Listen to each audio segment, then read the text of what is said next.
Hey guys, tonight we begin with the morning. Strange, isn't it?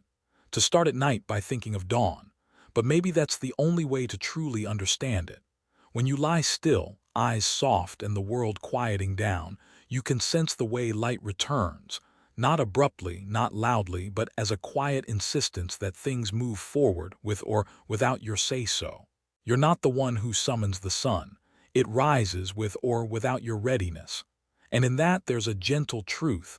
Life doesn't wait for your permission. There's a quiet rustle outside. Perhaps it's the wind shifting the leaves. Perhaps the world is rearranging itself again, while you remain here, cocooned in your blankets, your breath slowing, your shoulders softening.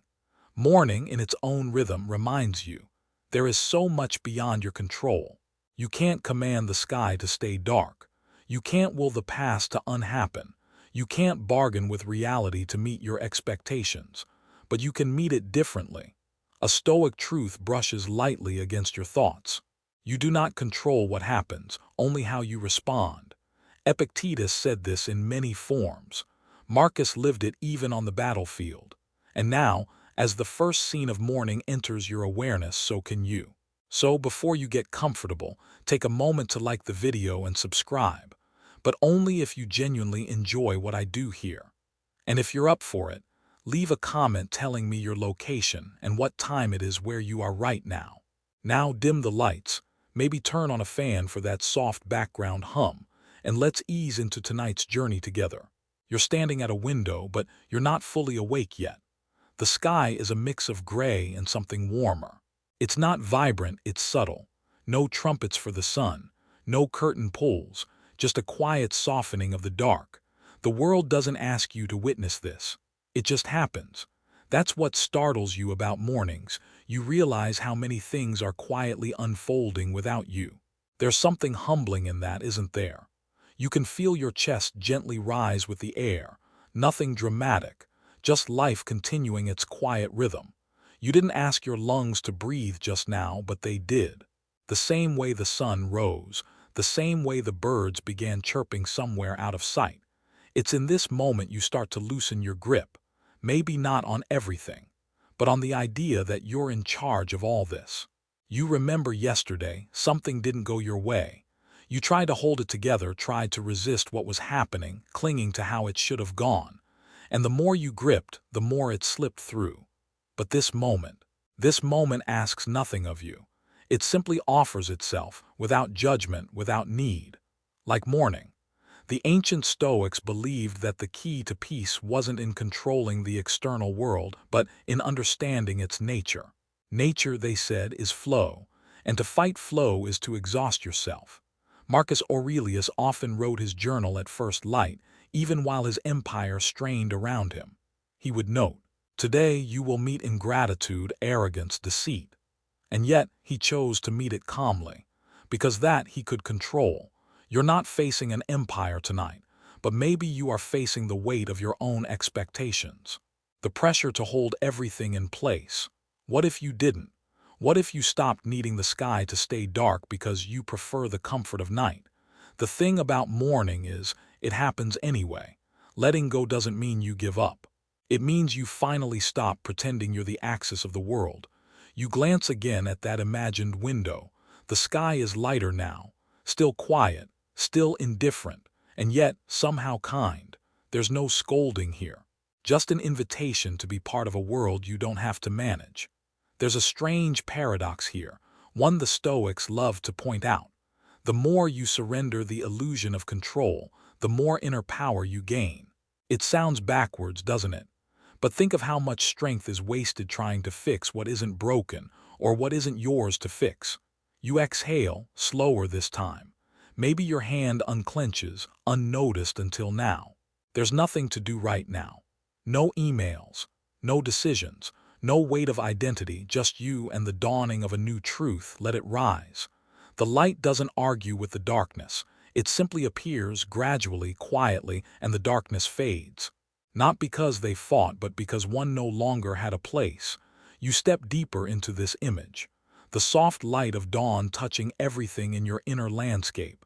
It doesn't arrive with urgency. It doesn't shout. It just is. You don't see a battle. You see a transition. And yet, how often have you battled your own darkness, haven't you? The sharp word you regretted, the disappointment that twisted your chest, the anxious thoughts that took over a perfectly good morning. You tried to fix them with force, to silence them, but they stayed. Because darkness, like any emotion, doesn't leave because it's told to. It leaves when something else is allowed to arise. The Stoics often taught that we do not conquer suffering by resisting it, but by understanding it, by watching it like a passing cloud instead of gripping it like a possession. So maybe, like light, you can let something softer emerge. Not a fight, not a reaction, but a shift. You remember how the morning never yells at the night. It simply offers something else. And maybe you can do the same with your pain.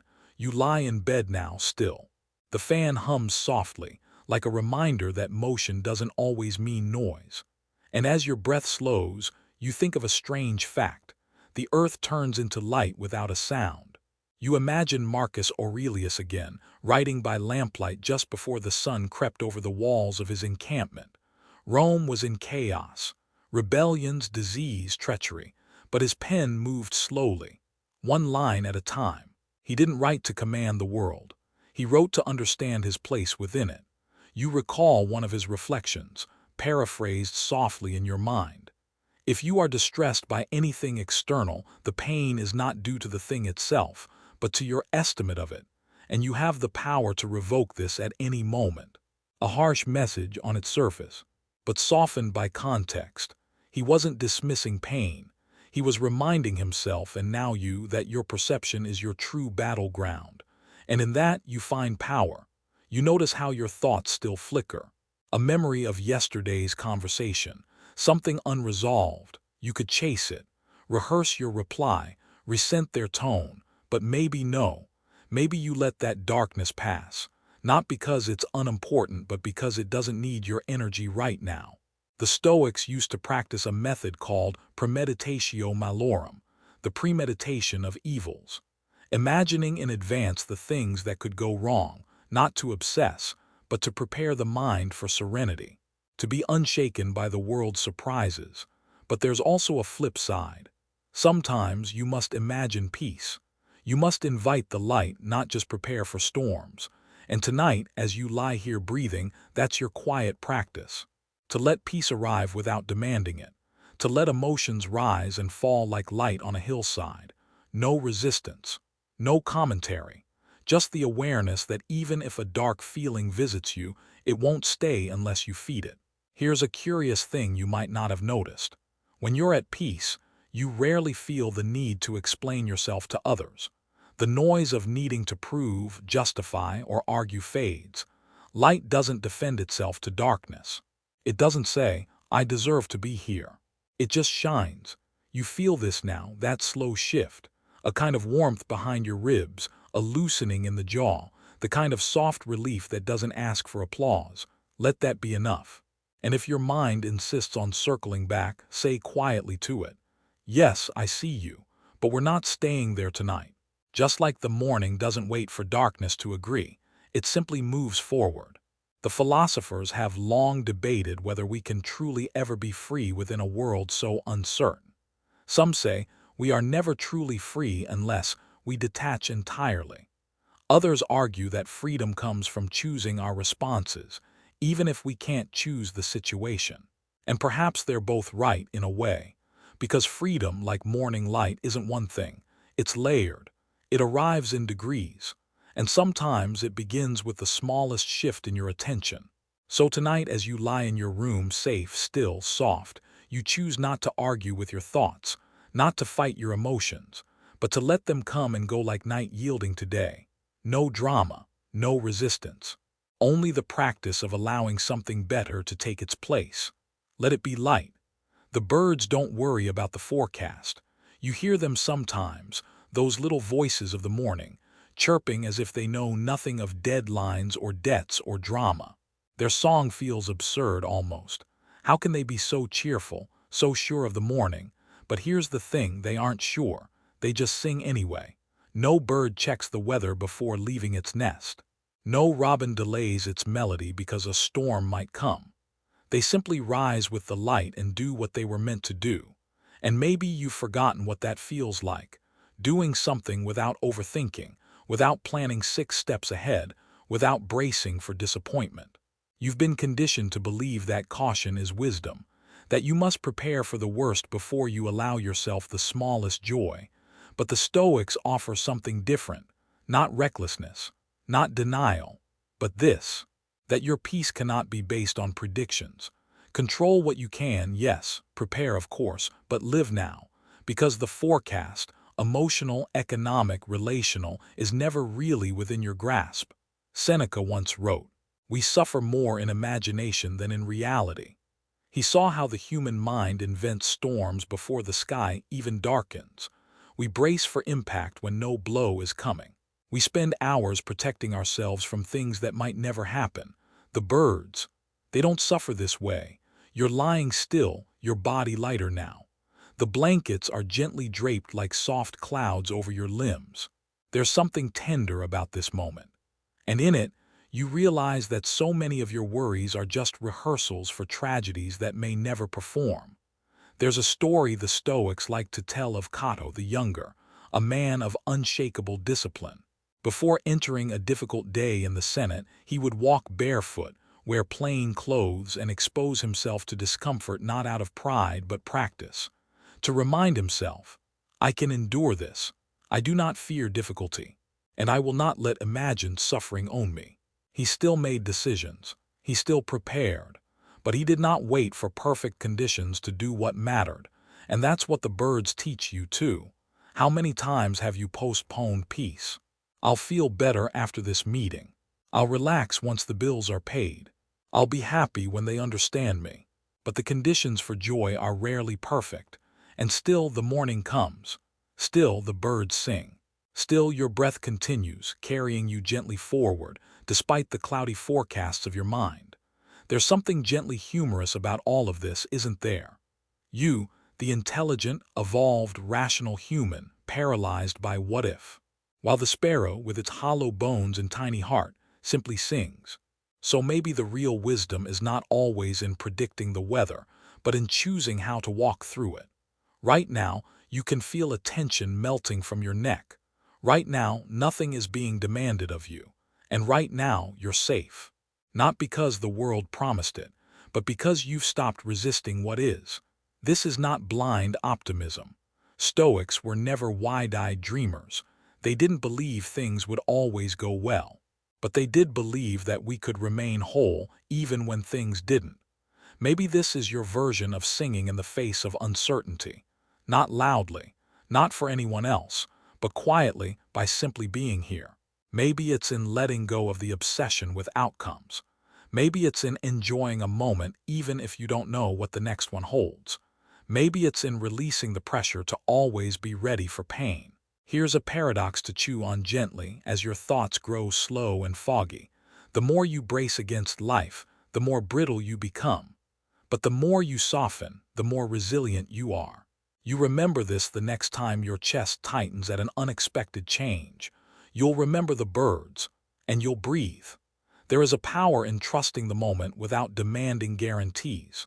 There is strength in showing up to the day not armored, but awake. So tonight, let that be enough. You don't need to solve tomorrow. You don't need to calculate every risk. You don't need a forecast.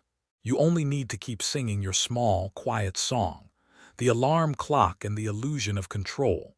You remember the sound, it pierced through your sleep, didn't it? That jarring buzz or delicate chime you chose, thinking it might soften the blow of waking.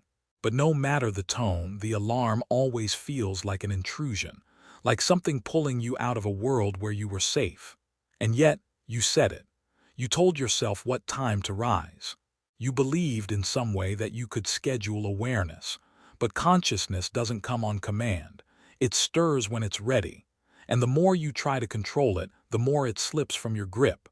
The Stoics would smile at this little irony, that we build tools to control time, but time itself moves freely, untouched by our wishes. Epictetus said, "You may fetter my leg, but my will remains free." And in that same way, you can bind yourself to clocks and plans, but your peace, your freedom, will never be measured in minutes. You stir in bed. The alarm is no longer ringing, but its echo lingers. The idea that the day has begun, as if the moment before it wasn't also life. But what if time isn't a line you're racing along? What if it's a tide you're floating with? You think back to a day where things didn't go according to plan. A meeting canceled, traffic jammed, someone late. You felt it then, didn't you? That twitch of frustration, that inner voice whispering, "This isn't how it's supposed to go." Supposed to. That phrase has robbed you of more peace than failure ever has. The Stoics remind you that the world doesn't bend to your schedule. It follows its own nature. Like the morning sun, not faster because you're in a hurry, not slower because you're tired. It just is. And what does that mean for you? It means you're not behind. It means this very breath, even now, is not late. It arrived at the exact time it could. You sit with this, not just as an idea, but as a presence in your chest. The idea that your need for control might actually be the source of your anxiety, not the solution to it. There's an old Roman anecdote about Cleans, the Stoic who once worked as a water carrier all day just to afford philosophy lessons at night. He had no clock, no calendar. He followed the rhythm of sweat and silence, of task and pause. His routine wasn't rigid, but deeply intentional. He didn't need to dominate time. He simply honored the part of it that was his. And maybe that's what you're learning now. That your real power isn't in controlling the day, but in meeting it. You chuckle softly at the absurdity of it. All the planners and apps and alarms in the world can't guarantee presence. But one clear breath can. One moment of stillness can return you to yourself more than any to-do list. Here's the paradox. The more you tighten your grip on the day, the faster it slips away. But when you release the need to master it, time seems to open up, like space expanding inside your ribs.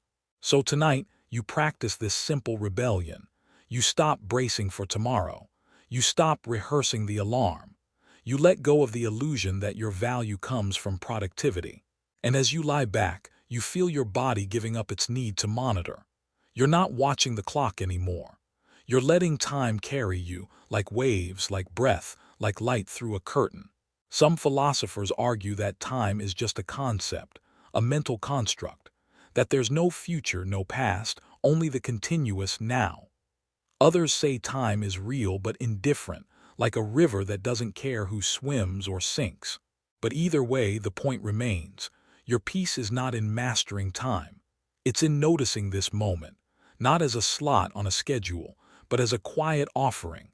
Your eyes may still flutter open tomorrow to that same alarm, but your heart might respond differently, not with resistance but with awareness. Not "I have to," but "I get to."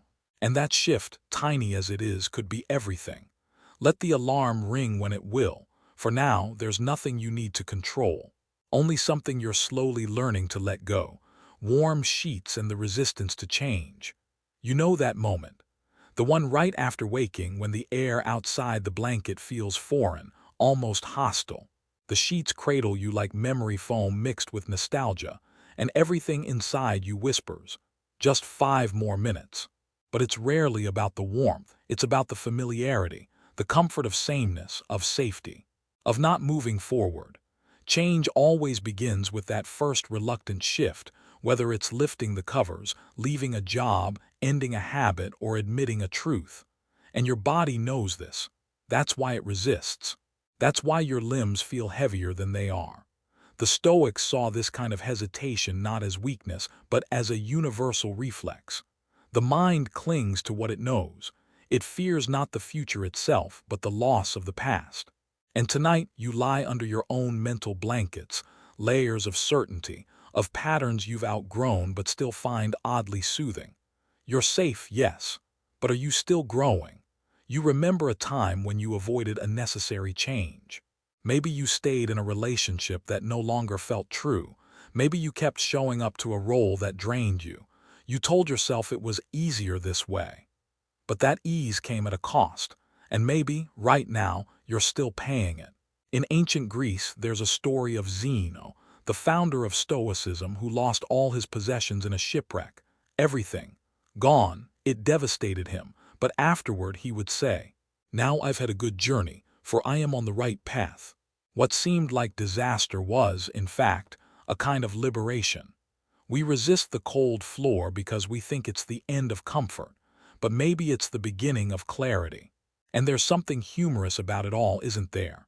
That we think staying in bed a little longer will preserve the comfort forever, as if avoiding the day could prevent its arrival. But the sun still rises, time still moves, change still comes. The world doesn't wait for your permission. So the Stoic lesson becomes clear. Don't let your love for comfort become fear of movement. You feel that truth in your chest now, where once there was tension. You might not be on the verge of some grand upheaval, but maybe you are facing one small step you've delayed. And maybe the comfort you're protecting is the very thing keeping you from peace. Comfort is not the enemy, but clinging is. Because what begins as warmth becomes a prison when we fear what lies beyond. There's a paradox here. We often think letting go means loss, but in many ways letting go is the doorway to more, to space, to movement, to breath. You think of that soft moment when you do finally throw off the blanket. There's a bite in the air. Your skin shivers, but it also wakes. Your feet find the ground. You remember suddenly that you are alive. And what is growth if not that very sensation? Discomfort paired with awakening. The philosophers still argue whether human beings change because of reason or because of pain, whether insight pulls us forward or suffering pushes us. But Stoics wouldn't wait around to find out. They believed in choosing discomfort, voluntary hardship, walking barefoot like Cato, fasting like Musonius Rufus, not because they hated comfort, but because they didn't want to need it. And tonight you begin your own quiet version of that practice. You let yourself feel what you've avoided, not to suffer, but to soften your grip. So lie here for a moment longer, acknowledge the warmth, the safety, the part of you that still wants to stay where nothing changes. Then gently say, I thank you for the shelter, but I am ready to move. It doesn't have to be dramatic, just a shift in posture, a breath deeper than the last, an inner readiness. When you wake, there will be a moment where comfort tries to hold you. It will tell you, you can stay, but you will remember this quiet reflection, and you will say, I can go, because you are not here to be held in place. You are here to move, to grow, and yes, to let go. Cold floor, sharp mind. You swing your legs out of bed. The moment your feet touch the floor, there's a sting, a brief jolt of cold against warm skin. It's not dramatic, but it's noticeable, and in that flash of sensation, you are awake. Strange how the cold brings clarity. You spend so much time avoiding discomfort, and yet, in this tiny shock, you find something resembling truth. This is what the Stoics understood. That comfort dulls, but discomfort sharpens. That a little bit of cold, a little bit of resistance, a little bit of challenge, that's where awareness lives. Your foot on the cold tile is a reminder. You are here. Alive, a body in a world. No longer floating in dreams or tangled in thoughts, but rooted. Seneca advised practicing poverty, not because he hated luxury, but because he knew how easily softness turns into dependency. He wrote, set aside a few days, during which you shall be content with the scantiest and cheapest fare, asking yourself the question, is this the condition I feared? He wanted you to feel the floor, to remember that discomfort is survivable. And more than that, it's clarifying. You think about your life and the many times you avoided things that were mildly unpleasant. The conversation you postponed, the habit you didn't break, the truth you didn't face. Not because you couldn't handle them, but because they made you feel the cold. And you mistook that cold for danger. But it was never danger. It was aliveness. And isn't that the paradox again? That we work so hard to stay comfortable but then complain of feeling numb. Tonight, you remember, a sharp mind is forged in friction. Not constant pain, not chaos, but resistance, just enough to remind you that growth has edges. There's a story of Marcus Aurelius writing before battle in a cold tent, his fingers stiff with morning frost. He still wrote. He still reflected, because his clarity didn't depend on warmth. It depended on practice. And now here you are, soft breath in the dark, wrapped in blankets but remembering that moment when your foot met the floor. It wasn't pleasant, but it was honest. The Stoics wouldn't have you chase pain. They weren't masochists. But they would tell you this: don't run from something just because it's uncomfortable. Sometimes the path to peace is paved in cold tile. You smile, maybe, because you remember that some of your most lucid thoughts came during hard moments. That tension often led to decision. That loss led to a reordering of priorities. That grief, as strange as it sounds, sometimes opened you to love in ways joy never could. So maybe the cold doesn't just wake your skin. Maybe it wakes your courage. Let go then of the belief that comfort is always good and discomfort is always bad. They are not moral categories. They are experiences, signals, clues. And if you pay attention, you'll notice that the sharp moments carry a message. They ask, what are you really avoiding? They whisper, what's on the other side of this? You might find that what you feared wasn't pain. It was transformation. There's a quiet joke here too, isn't there? That you fear stepping on the cold floor in the morning, but you once survived heartbreak, loss, disappointment, uncertainty. And somehow you're still here. You can survive the cold. More than that, you can let it sharpen you. So when tomorrow comes and your feet hesitate above the floor, remember this moment. Don't brace. Don't flinch. Let them land. Let them feel. Let them remind you that discomfort is not the enemy. It's the beginning of awareness. You are not fragile. You are not here to sleep through life. You are here to feel, to grow, to wake up. And sometimes the floor will be cold. Let it be. The mirror doesn't flatter you. You shuffle to the bathroom. The light is a little too bright. Your eyes squint. And there it is, your face in the mirror, not the curated version, not the filtered one, not the practiced smile or the expression you offer others. Just you. There's a quiet honesty in that reflection. No lies, no performances, no captions. Just a slightly puffy face, a few tired lines, maybe a surprise wrinkle or two. The marks of living. You stare for a second longer than usual, and the first instinct maybe is to judge, to critique, to fix. But then another thought slides in, something slower, deeper. What if this is enough? The Stoics taught the importance of truth, not just philosophical truth, but truth as alignment with reality. They didn't seek to polish appearances. They sought to see clearly. Epictetus didn't care how things looked. He cared how they were. He would ask, what is this thing really? What is it made of? What power does it have over me? And in that same spirit, you look at your own image and ask, who are you really? Beneath the roles, beyond the labels, beneath even the stories you tell yourself. You are not just a face.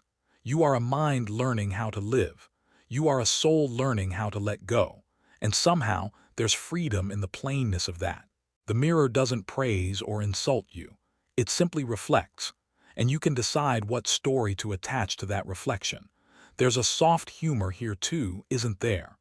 That the same mirror you sometimes avoid is also the one that never lies. It doesn't care if you're having a good hair day. It doesn't care if you're successful or lost. It simply shows. And maybe that's what makes it such a powerful teacher. You remember a time when you avoided seeing yourself.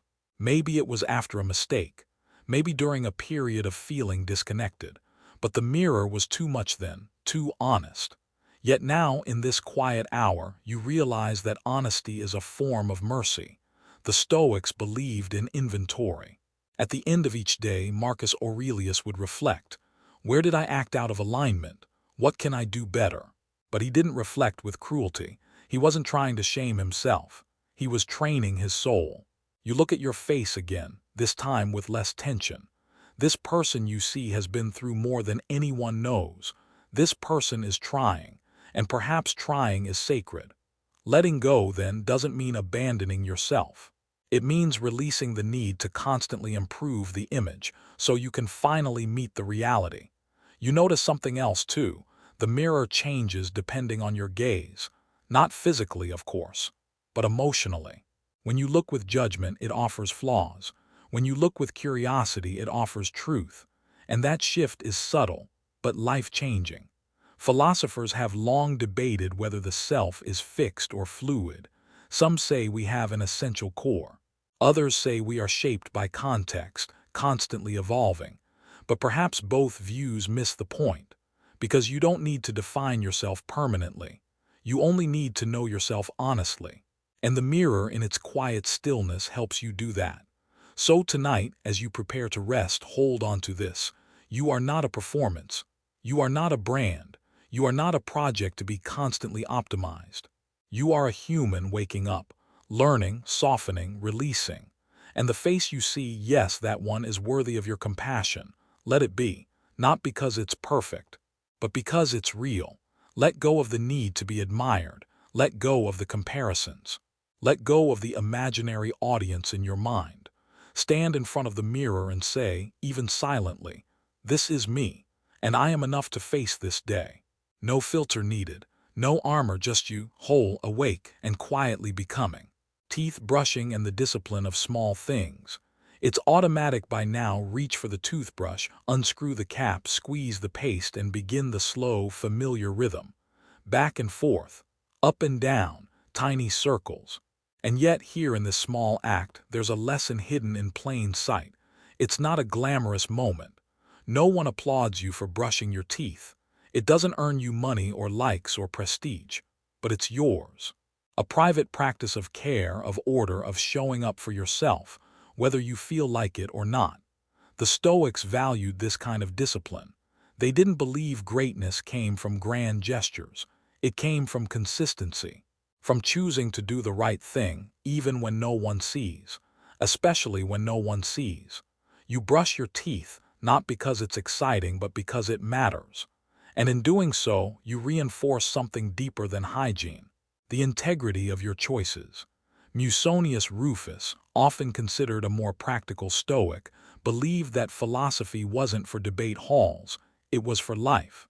He taught that daily habits are philosophy, that who you are is shaped less by what you claim to believe and more by what you consistently do.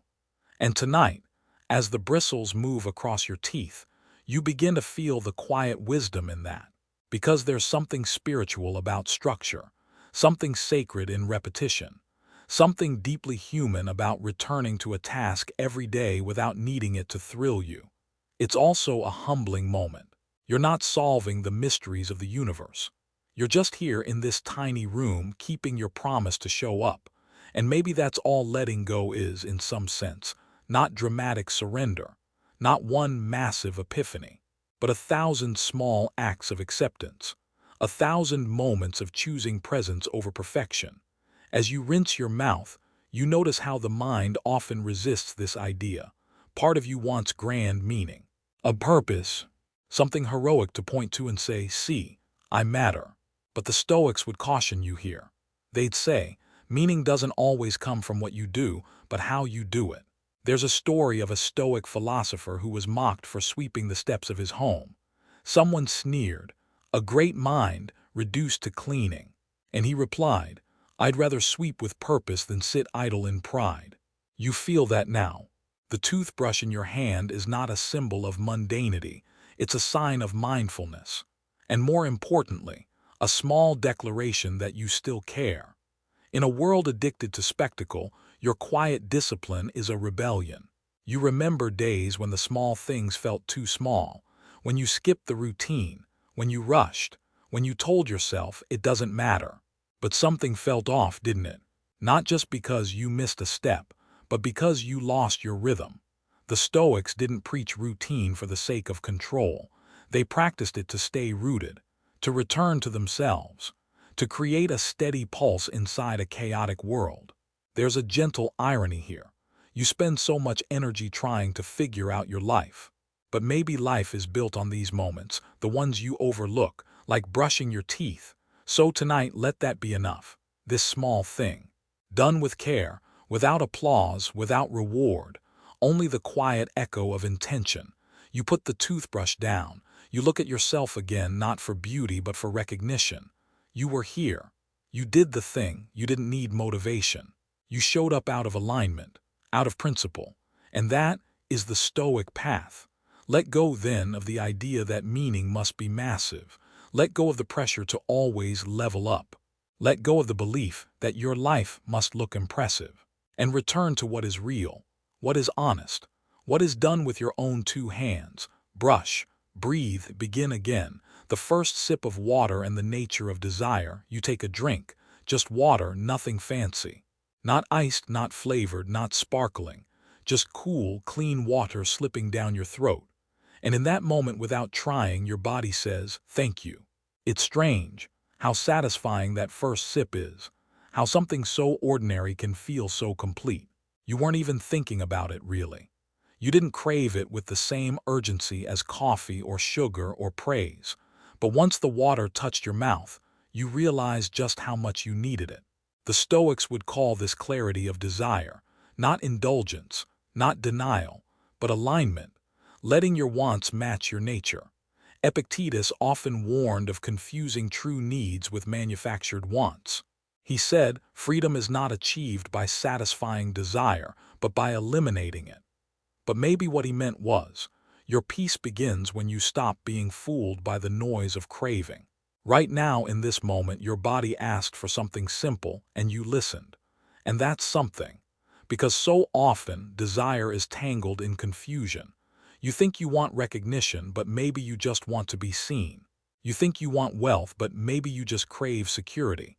You chase romance, but perhaps it's belonging you're really after. Tonight, that sip of water becomes a metaphor, a small act of listening to your truest self. You remember a time when you reached for something more dramatic to soothe you, a drink, a distraction, a dopamine rush. But did it satisfy? Maybe briefly, maybe not at all, because most cravings don't point you toward yourself. They pull you away. The philosophers knew this. That pleasure is not evil, but unchecked desire is dangerous, because it becomes a master you cannot please, and you lose yourself trying. There's a story of Socrates, standing barefoot in winter, eyes fixed ahead, unmoving. When asked what he was doing, he said, "I am discovering how many things I can do without." But this isn't about self-punishment. This is about refinement, about tasting life fully without needing it to constantly entertain or stimulate you. You feel it in your mouth now, the aftertaste of simplicity. The way water leaves no residue, demands no loyalty, makes no promises. It just is, and in its presence you are momentarily free from wanting. Here's the paradox. You only start to feel full when you stop trying to be satisfied all the time. And when you meet your true needs, desire becomes a companion, not a master. So what are your true needs? A quiet place, a clear conscience, a body treated with kindness, a mind that isn't whipped around by every passing impulse. You don't need more than this to feel whole, but you do need to remember what wholeness feels like. Letting go, then, is not about giving up pleasure. It's about releasing false hunger. It's about not chasing things that leave you emptier than you began. The world is loud. It will tell you to keep reaching, to scroll, to consume, to acquire. But tonight, your first sip of water says otherwise. It whispers, "You already have enough." And for a moment, you believe it. You feel that belief settle in your chest, cool and calming. You're not a prisoner of your cravings. You're not defined by your appetites. You are not at the mercy of every urge. You are a person who knows the difference between what is wanted and what is necessary. And what's necessary is often very little. A sip of water, a quiet breath, a willingness to be at peace with what is. Let go of the need to fill every silence. Let go of the pressure to want more. Let go of the confusion between satisfaction and stimulation. Drink, pause, and for now, feel what it's like to be enough. The open window and the art of acceptance. You push the window open just a little and a breeze slips in, cool, uninvited, indifferent. It brushes past your skin like a ghost with no agenda. You don't control it. You didn't schedule it. But there it is, entering your space, shifting the air. And in that moment you feel something stir in you, a quiet lesson about life itself. Because the breeze is like life, it comes as it pleases. Soft one day, biting the next. Sometimes welcome, sometimes not. And your choice is never about what enters but how you meet it. The Stoics called this the dichotomy of control. What is up to you and what is not? The breeze, not up to you, your response to it, entirely yours. Tonight you sit still and let the breeze move through the room, through you. You don't reach for a blanket, you don't shut the window in frustration. You simply feel it. And maybe for the first time in a while, you allow something to be without needing to change it. That's stoicism in motion, not stiffness, not resistance, but graceful alignment with what is.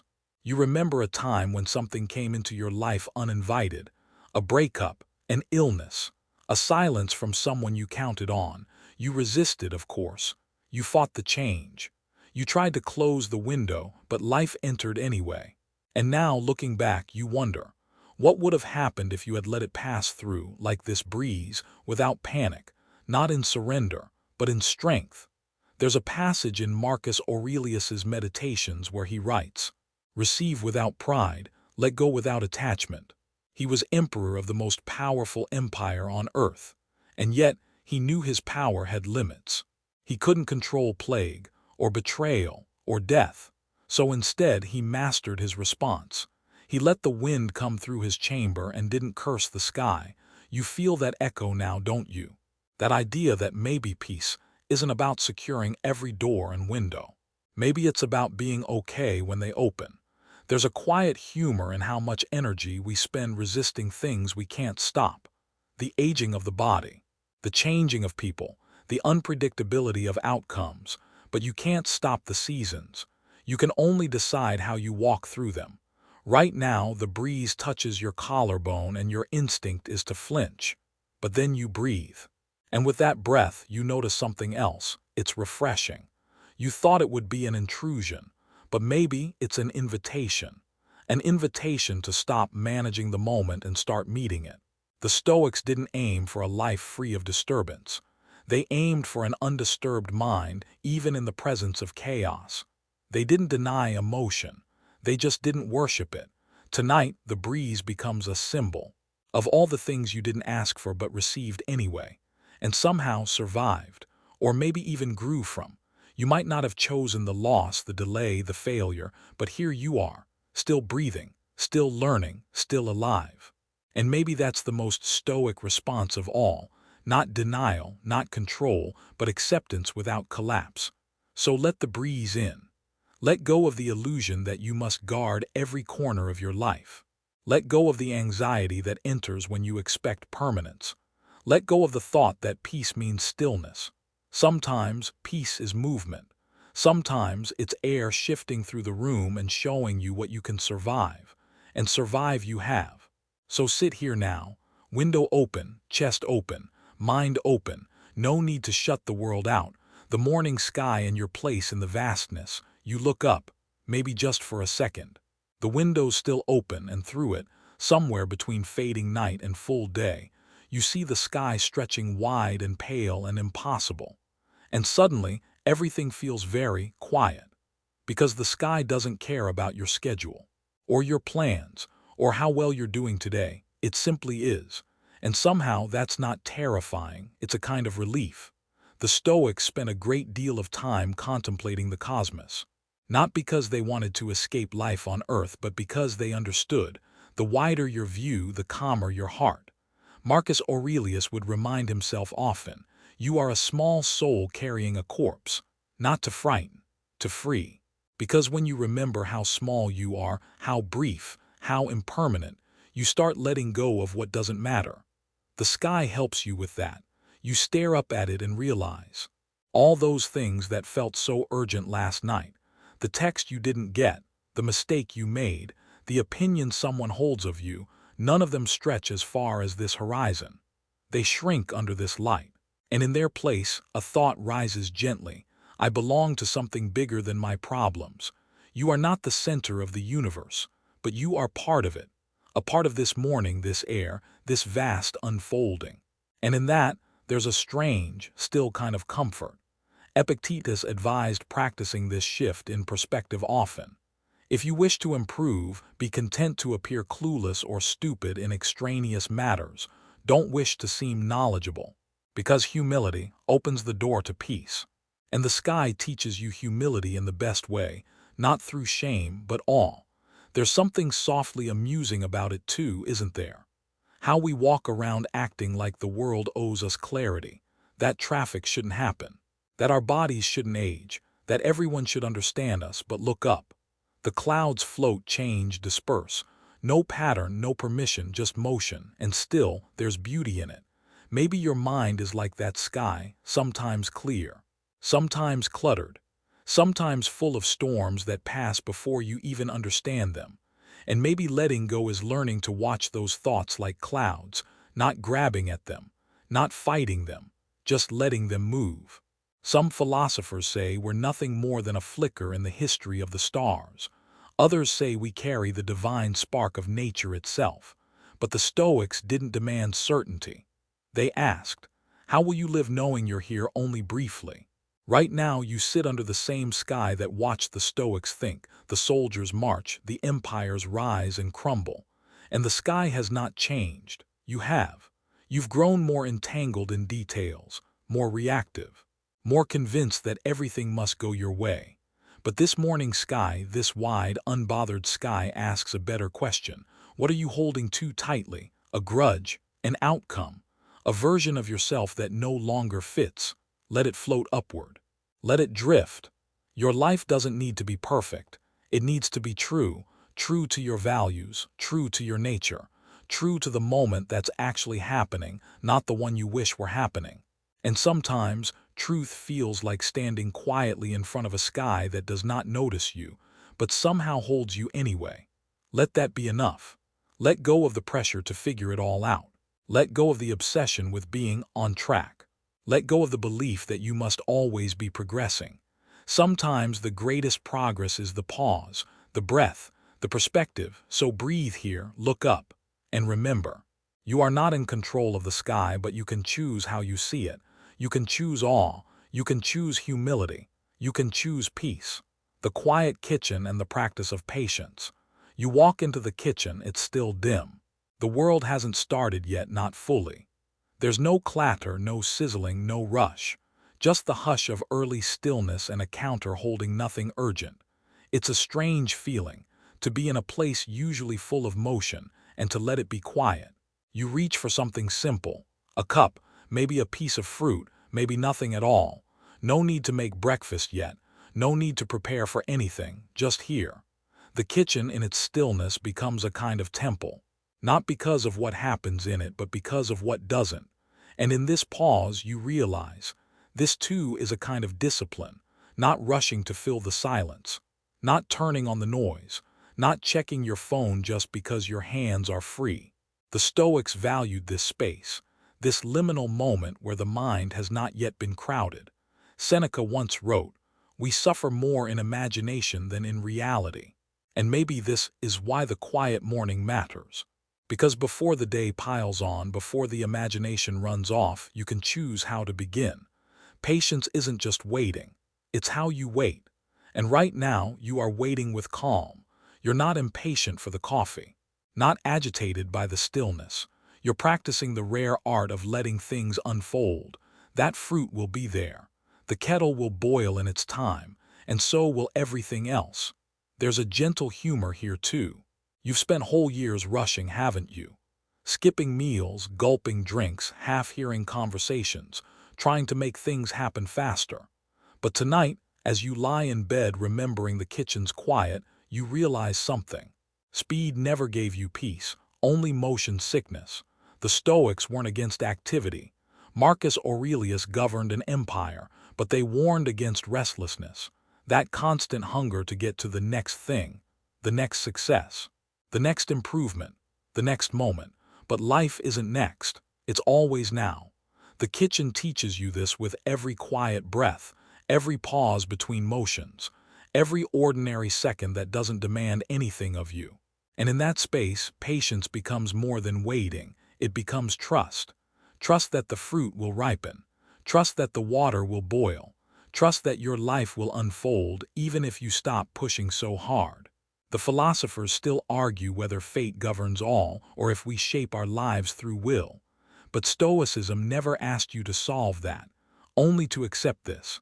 What is here, and your job is not to resist it but to meet it wisely. Let go then of urgency. Let go of the pressure to hurry. Let go of the inner alarm clock telling you you're behind. You are not behind. You're just finally present. And what if this moment, the quiet, unremarkable one, is exactly where life is most true? You sip your water slowly.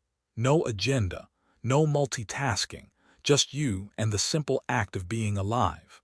It doesn't make a good social media post, but it might be one of the most honest things you've done today.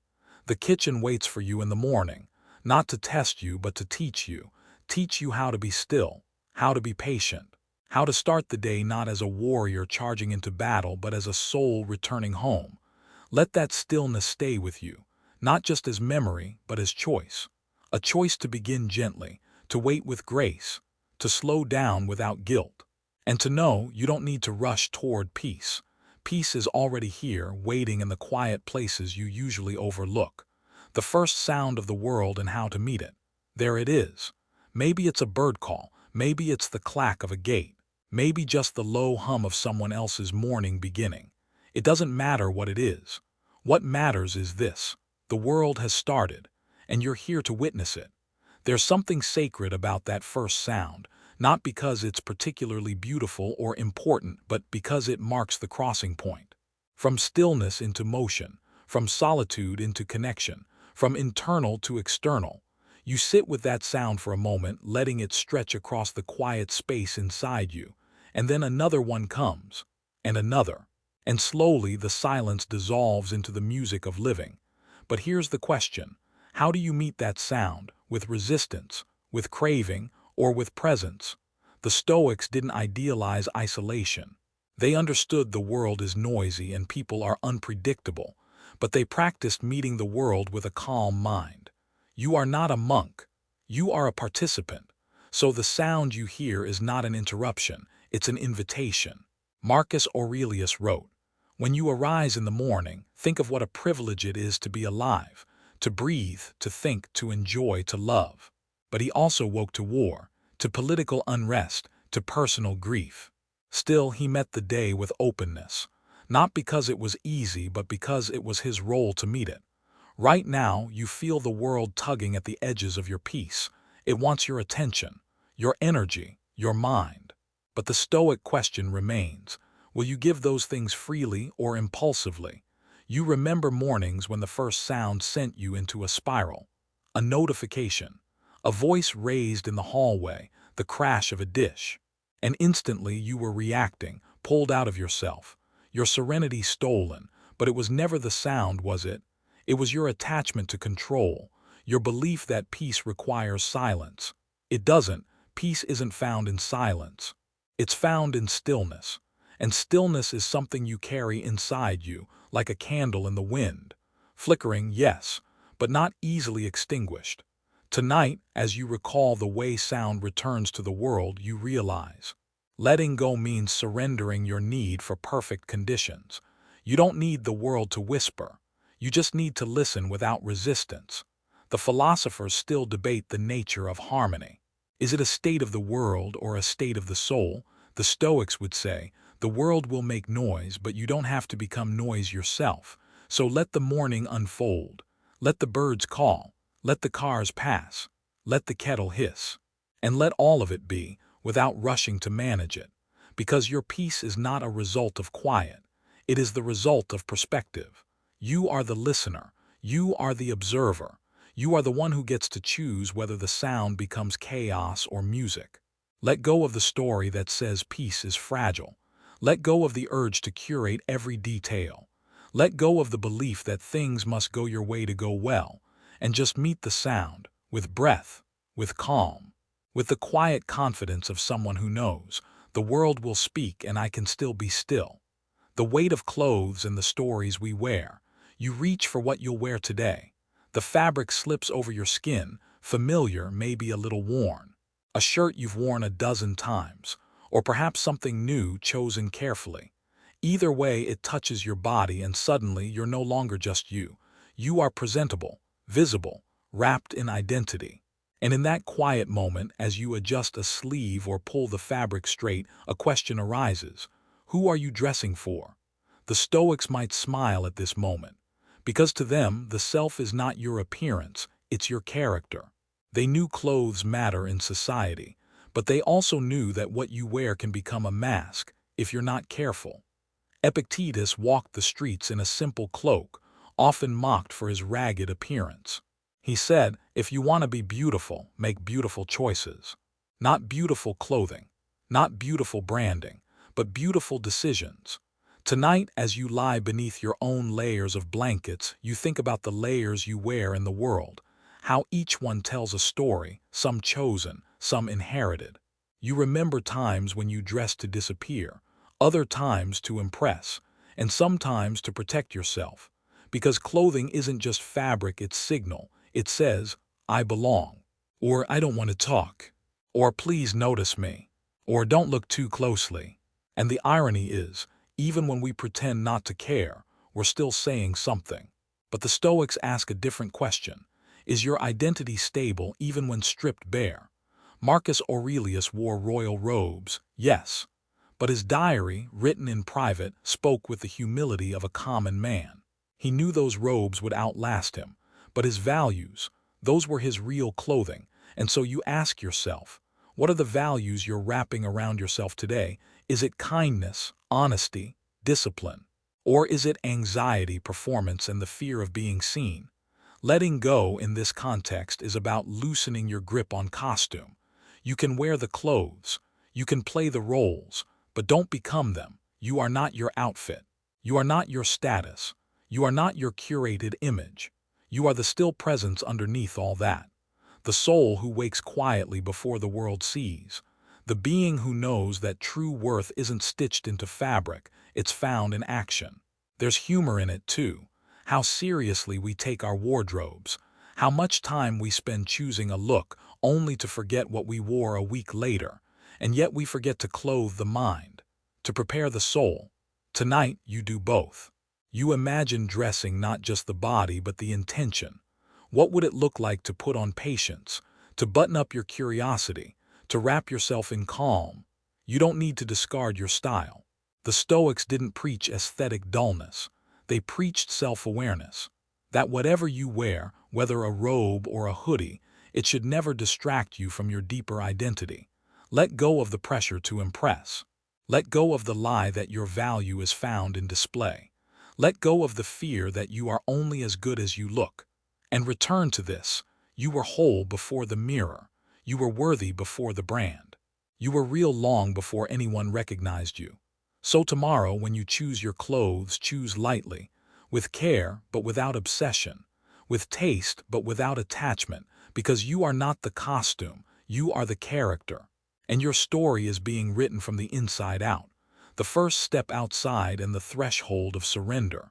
The door opens, and just like that you step out into a world you do not control. The air greets you without asking who you are. The pavement offers no promises. The sky holds no agenda for your day. You pause for a moment on the threshold, aware of the strange power of this simple act. To step outside is to agree to uncertainty. It's to enter a day that might reward you, test you, change you, or ignore you. The Stoics called this amor fati, a love of fate. Not just a tolerance for what happens, but a wholehearted embrace. Because what if today isn't an obstacle? What if it's your teacher?